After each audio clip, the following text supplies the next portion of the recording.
Jadi kan kejahatan Jokowi ini kan bukan cuma satu ini, bukan cuma kebohongan aja. Dia juga melakukan kejahatan hak asasi manusia.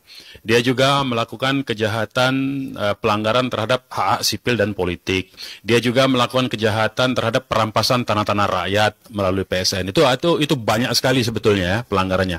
Dan nanti tokoh-tokoh yang lain itu akan menggunakan perkara yang lain lagi. Jadi kayak kita bertuju ini untuk sementara fokusnya tadi seperti dikatakan oleh Pak Suripto, tema besarnya itu adalah tentang kebohongannya dulu. Kebohongannya udah banyak, apalagi yang kejahatan-kejahatan yang lainnya ya. Itu satu. Nah, yang kedua terkait dengan persidangan, proses persidangan ini biasanya antara 3 minggu sampai dengan 4 minggu. Itu baru kita dapat jadwal sidang pertamanya.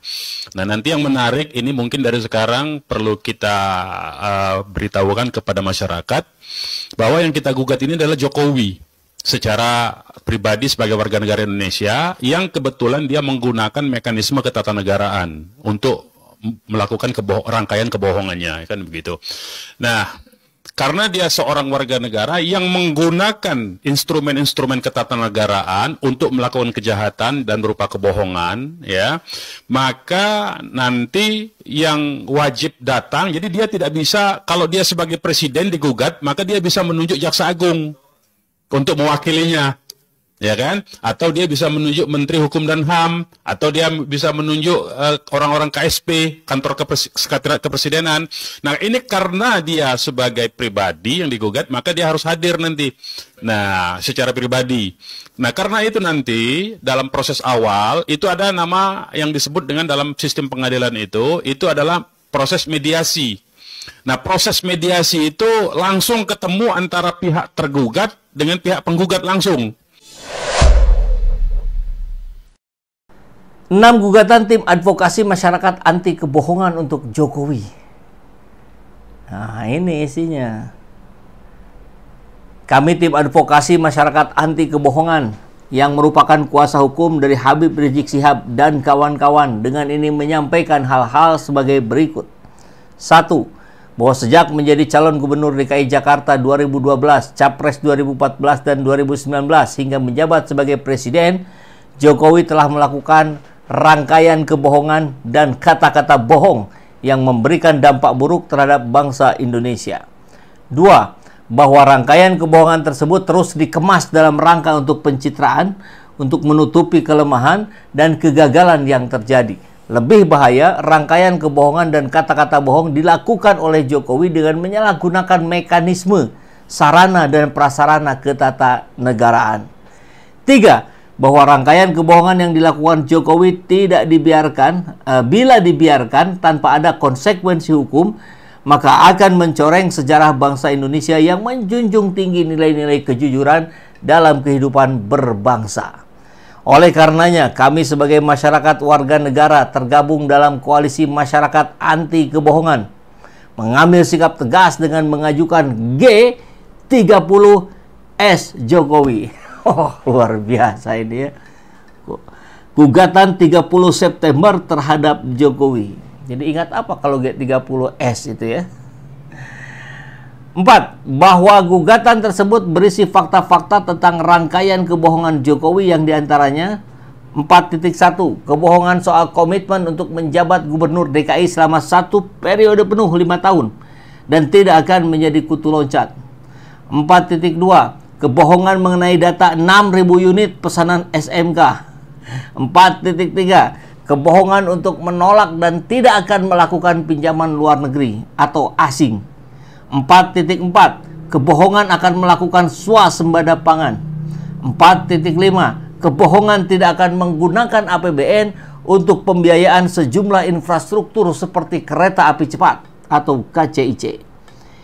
4.6. Kebohongan mengenai data uang 11.000 triliun yang ada di kantong Jokowi. Dan rangkaian kebohongan Jokowi lainnya. 5. Bahwa telah ternyata semua pernyataan Jokowi tersebut hanyalah merupakan kebohongan. Sehingga dalam petitum gugatan yang kami mintakan diantaranya 5.1. Menghukum Jokowi membayar ganti rugi material senilai utang luar negeri periode 2014 sampai 2024. Berapa itu? Untuk disetorkan ke kas negara. 5.2, memerintahkan kepada negara untuk menahan pembiayaan atau tidak memberikan rumah sebagai mantan presiden kepada Jokowi. 5.3, memerintahkan kepada negara untuk menahan atau tidak memberikan seluruh uang pensiun Jokowi. 6, bahwa walaupun gugatan yang kami ajukan tidak sebanding dengan kerusakan dan kerugian negara akibat rangkaian kebohongan Jokowi, tetapi langkah konkret ini kami lakukan untuk mengingatkan kepada penguasa yang akan datang dan seluruh pemangku kebijakan untuk berlaku jujur dalam mengemban amanah rakyat Indonesia. Para penggugat, nah ini ya yang jelas terbaca. Habib Rizik Syihab, Majen TNI, Purnawirawan Sunarko, Eko Sancoyo, mohon maaf kalau salah baca, Edi Mulyadi, HM Mursalim, Marwan Batubara, Munarwan SH.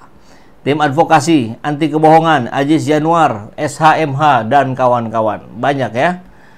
Luar biasa. Kita lihat sekarang langsung videonya. Alhamdulillah tadi gugatannya sudah kita sampaikan di Pengadilan Negeri Jakarta Pusat, kemudian diterima dengan nomor 611.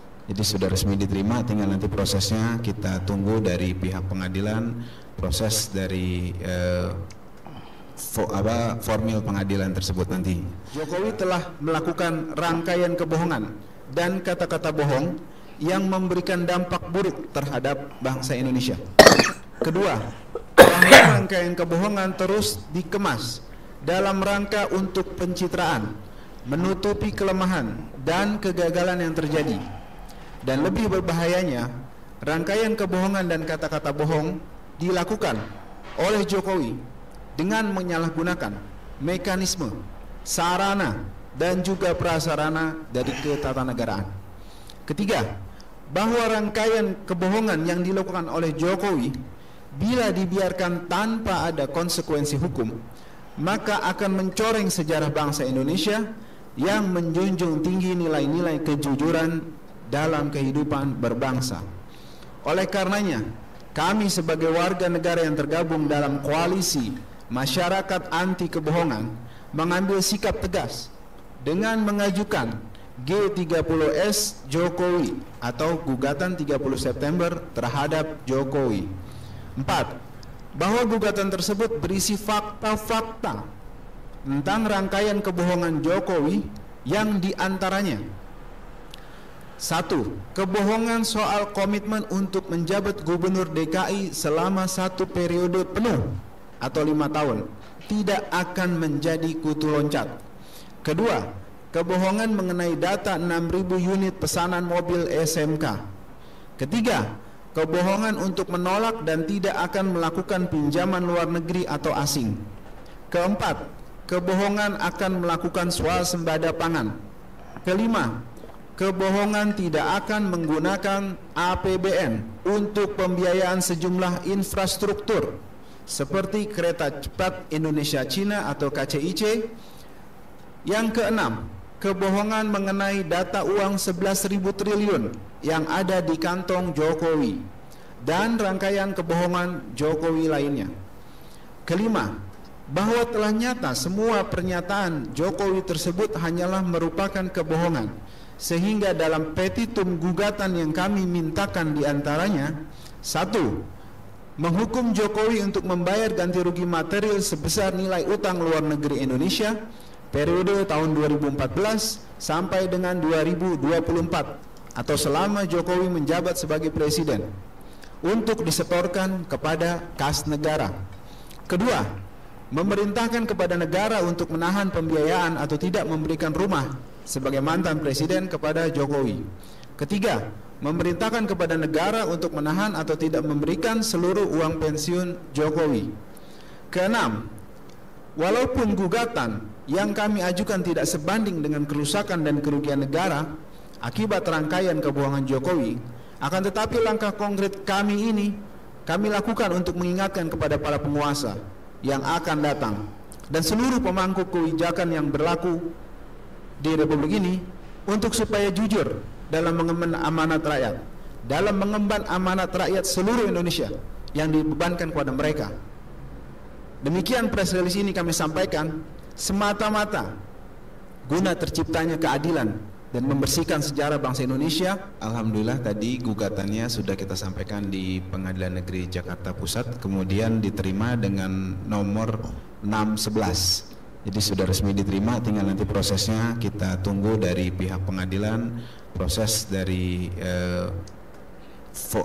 formil pengadilan tersebut nanti. Jadi ini menjadi sebuah catatan penting. Saya nulis 5, ternyata 6. Bahkan 6 pun ditambah lagi, dan kebohongan-kebohongan lainnya. Kalau kita pernah diskusi dengan Pak Rizal Fadilah, nawadosa jadi nawacita jadi nawadosa, jadi 9 dosa Jokowi.